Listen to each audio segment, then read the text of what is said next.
Hello everyone. It's James again. And today, I want to talk about something very important. And it's what I call the Doo Doo test by proxy. Now a while ago, I made a couple of videos regarding the Narcissist Doo Doo test. And I will put links for them in the description box below. So if you haven't had a chance to view them, check them out. If you viewed them before, check them out again. It's always good to refresh on this information. In case you are caught in such a situation, you can slow things down and do the correct things to get yourself away from someone that is trying to run the Narcissist Doo Doo test on you. That being said, before we talk about the Narcissist Doo Doo test by proxy, what is the Narcissist Doo Doo test? For those that may not know, the Narcissist Doo Doo test is a way to test to see if you will be a good source of narcissistic supply and a compliant, tolerant victim to narcissistic abuse, by way of using the sweet mean cycle. What this looks like normally is the narcissist will idealize the unknowing target by showering them with compliments, favors, and even gifts, only to switch up a few months later with mean put-downs, nasty remarks, downgrading your abilities to do certain tasks, or big blow-up fights and arguments. From such things as being 5 minutes late when meeting them for lunch or dinner, and them tricking you into giving an explanation for your whereabouts when you've done nothing wrong. And when they feel they pushed you far enough, they will reel you back in with nice treatment. And as time goes on, the sweets get less sweet, and the means, or the doo-dooing becomes more frequent, to almost daily.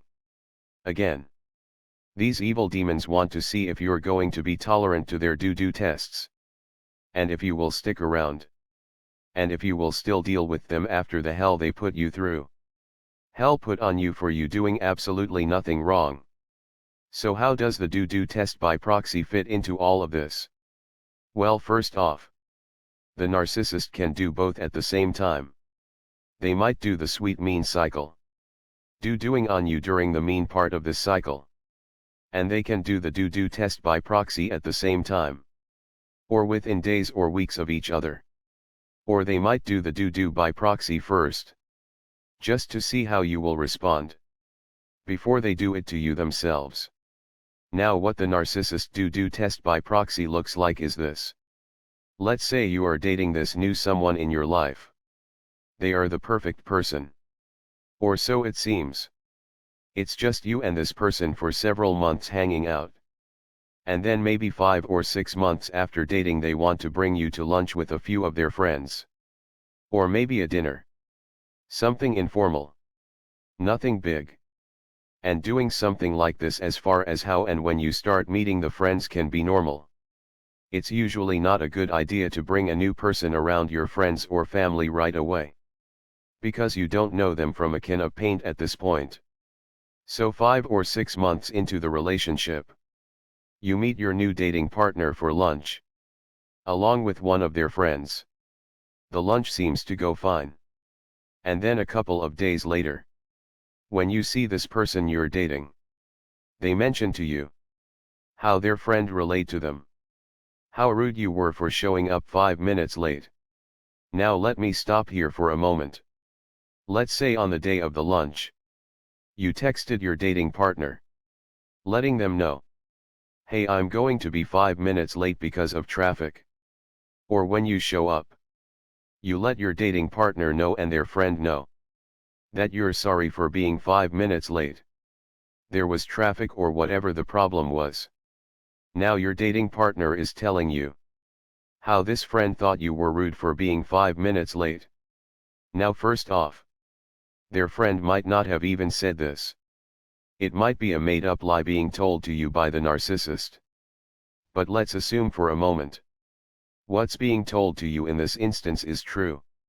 That this person you're dating has a friend that is pretty much saying you're a rude person for being 5 minutes late. And even though you presented a proper apology, even if it's something so small, Heck, you're not going to a job interview. You're meeting someone for a casual lunch. But that being said, as a decent person, you offer an apology that would have been okay and understood by anyone with a normal brain. But this individual somehow has a problem with it. And the big part of this is, the person that you're dating presents it in either a matter-of-fact way, such as, "This is what my friend said about you," and then waiting for your response. Or they say it in a way that sides with the friend. That lets you know the person you're dating believes their friend has a point about what they are saying in regards to you being late by 5 minutes for lunch. Either way it's presented, it's being presented because they want to see if you will stick around. They will want to see if you will go round and round trying to prove why you did nothing wrong. To the point where at the end of things you admit to wrongdoing and willing to think bad about yourself. And once they get you to do that, at the end of such a talk, you might get hit with another point regarding the tone of your voice when you said something. Or how long you laughed at a joke being told by someone at the table. Now again it will be all presented either matter-of-factly, just to see what you will say. Or they will present it in a way that makes you feel this person you're dating is on the side of the friend accusing you of such things. And again, we don't even know if any of this is true. I will tell you most of the time it's a lie. Or told to you out of context. But let's say it's true once again. What does this say about you if you are willing to let someone you just met, and you don't really know do on you, and the person you're dating sides with them? What it says loud and clear to the narcissist that you are willing to be a victim. And they were right about you. That you are a good target after all. You see, situations can legitimately happen. But the person you're dating might say, "You know, I'm kind of mad at my friend we had lunch with last week. You know, I didn't want to tell you because I didn't want to upset you. But she tried to say how rude you were by being 5 minutes late though you apologized. And she tried to also say your laugh was too long at her joke." When this person has the worst laugh I've ever heard. So they have no reason to talk. You know, I'm starting to doubt my friendship with this person. Every time I have something good happen to me, they always have to throw a monkey wrench in the works to try to screw it up. And I think they are trying to do that with us. And I think they are saying what they are saying because they are jealous. Trust me, you did nothing wrong. And I told them so. And I don't think I want to bring you around this person again. Because they aren't very nice, I've come to realize. I'm very sorry about this. You know, if something like that happens, and they are understanding you did nothing wrong, they don't need an explanation from you. They assure you you're not in the wrong. Their so-called friend is. And they are protecting you from future encounters with such a person. Now I think the more we learn and more others out there learn about narcissism, the more this type of thing will be common amongst good people. Learning they have bad friends. But that being said, if they are presenting it in a matter-of-fact way, just waiting for your reaction or explanation or apology, or they present it in a way that makes you feel like they are siding with the so-called friend, then you know it's a doo-doo test by proxy. No matter if it was really said or not. They are trying to see if you will let a complete stranger crap on you. And if you will offer an apology for this so-called friend crapping on your back. They want to see if you will jump through the hoops. And if so, they know you're a good target. And they can ramp things up. It shouts in their mind, "I've got a good catch here." They are going to be a willing and compliant victim. The next common scenario is when you meet family members or friends of the narcissist for the first time. Or any time after that. And they are literally rude to your face. Or they hit you with jabs and digs disguised as jokes. Or they do things to make you feel uncomfortable. And the person you're dating just sits there and lets it happen. And then later on they either talk about it with you in a matter-of-fact way, just to watch and see how you will react and what you will say. Or they will talk to you in a way that will make you feel they are siding with the family members or friends that were mistreating you. Here's the reality. In cases like this, you're not the first to go through such a doo-doo test with this person. They know what their friends are like, and what their family will say to you, and if they are a good person. And they know they have bad friends or family. Even if they don't know about narcissistic personality disorder, they will do their best to shield you and protect you from such people. Until they have a chance to wake up completely and are able to go no contact with such individuals. They will stand up for you in a heartbeat. And you won't walk away feeling like you did anything wrong. And if something like that occurs, they will tell you that it's understandable if you don't want to ever go back to spend time with such people. But then again, the narcissist will just let this happen to you. All in the name to see what you are going to do. Are you going to jump through the hoops? Are you going to go back for more? Are you going to try harder to win them over? Are you going to ask them out to dinner and pay for an entire group of ungrateful demons that just crapped on your back a week ago? Are you going to show up with a gift for these family members just to show your worth when they treated you like garbage the month before? And if you're willing to do such things, you are telling these evil people along with the narcissist you're dating that you are going to be a willing participant in this toxic dance. They know they have you. They know they can ramp things up and take it to the next level. And this can be done with friends too. They might bring you by their parents' house, just to have their parents or brothers and sisters say rude and mean things to you for no reason at all. And it's all just to see what you will do. They know their brothers and sisters are mean. And they know they are going to be rude to you. You have to ask yourself, if this so-called friend values your friendship, why would they bring you someplace where this would happen to you knowingly? It's because they think it's funny. They know it's going to happen and they want to watch you squirm. And they want to see how tolerant you will be to this treatment. Because if they see you are tolerant, they know they can do even worse to you later on. And you will more than likely take it. You know, even if someone doesn't know what narcissism is, they know good from bad. And if someone has a bad family, they won't bring you around them. They might even say, "Hey, you have a cool family. They are always so nice to me. I'm sorry I can't bring you around my sister or brother. Because they are two of the most rudest people I know. And I'm sure if they meet you, they will say mean things that will make you and I both uncomfortable." But the narcissist will on purpose put you in harm's way just to see how you will react and to watch you squirm around. Just to give you a little background. This type of thing, both scenarios used to happen to me in life a lot. And I do mean a lot. As a child and teenager, I would go over to friends' houses, or so-called friends' houses, and I would be super polite and careful to not touch anything or break anything. I was always please and thank you. But for some reason I was the target of family members of some of these so-called friends. To always be the butt of their jokes.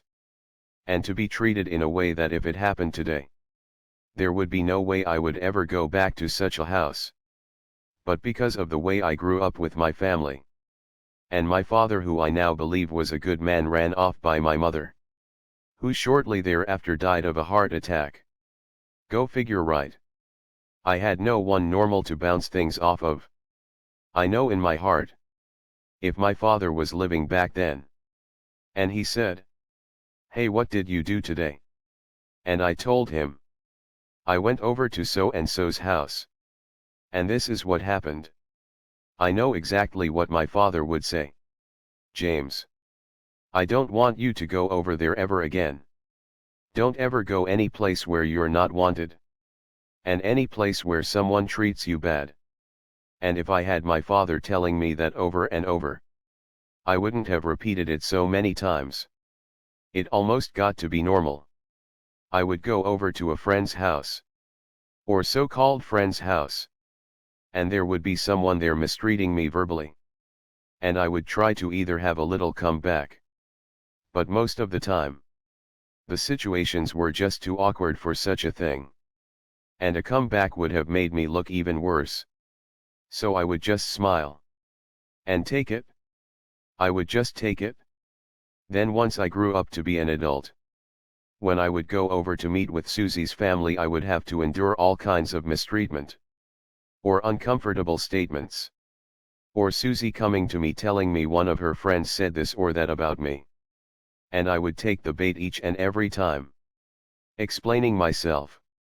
Trying to gain acceptance. Without realizing it was all a game. A game to see if James would jump through the hoops of fire like a circus animal. And I would each and every time. And before you knew it, the treats for jumping through the hoops of fire were all gone. And all that existed was nothing but hoops of fire to jump through one right after the other. And a tiny cage waiting for me when I was done. So what's the answer to all of this? It's simple. Know that it happens. And see it when it's happening. And detach. Detach quietly if you can. And quickly. If I meet someone that says, "You know, my friend said this and that about you," I just say back, "That's interesting."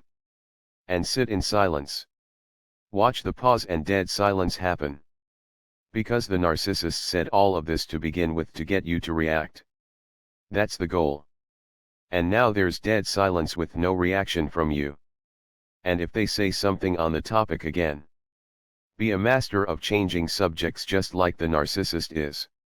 And change the topic to something else the narcissist loves to talk about. And that's themselves. Or something they bought. Or something they accomplished. And all this is doing is buying you time. For you to either go home. Or them to go home. Or for you to drop them off and get them out of your car. Then ghost on them. Be too busy with school or work. Answer their texts late if you answer them at all. Until the relationship fizzles out and dies. Don't even address what they said to you because that's what they want.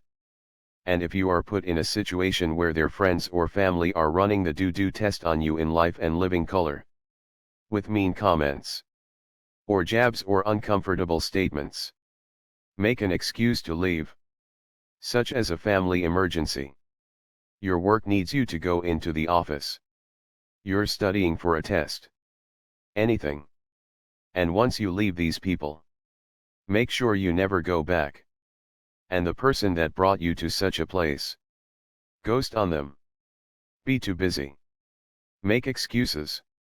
And eventually they will get the hint and find a new target. Never ever ever ever be in a place where you're being treated badly. Or you're made to be the butt of a joke. Or someone is making you feel like you don't belong there. Or they are questioning everything about you. If you feel like you're on trial, get out and never return. And practice makes perfect. Because the more you do this, the more your self-worth and high opinion of your self-worth will kick in and you will start finding yourself in better and better company as time goes on. But no. When this is happening to you, it's a test. They want to see if you will be a good compliant victim to their narcissistic abuse. So don't comply. Get off the chessboard once you see what game is being played. No need for explanations. No need for confrontation. Just detach and ghost. Well, that's all I have for now. Please don't forget to pass this information around. Because the more I think about this, the more it appears that narcissism is a big problem. And narcissistic abuse is more common than we think. But because it's been hidden as this dark secret, it's not commonly known. But this information is growing and getting out there. And more people are waking up. Only to realize what this abuse truly is. And how they were a victim of it. And how to not be a victim of it ever again. I want to thank you for subscribing, liking, and passing around my videos. I really mean that. Because that's what makes the difference between someone out there remaining in the dark, and someone that has been a victim of this mess getting the light of truth. the light of truth to guide them to safety, support, and self-help, so they can move forward and for once live the life they were meant to live. And that's a life that's happy and free. Because like I always say, knowledge and wisdom is power. The more we know, the more we can lead happy and healthy lives. Until next time. Bye for now. And be good to yourself.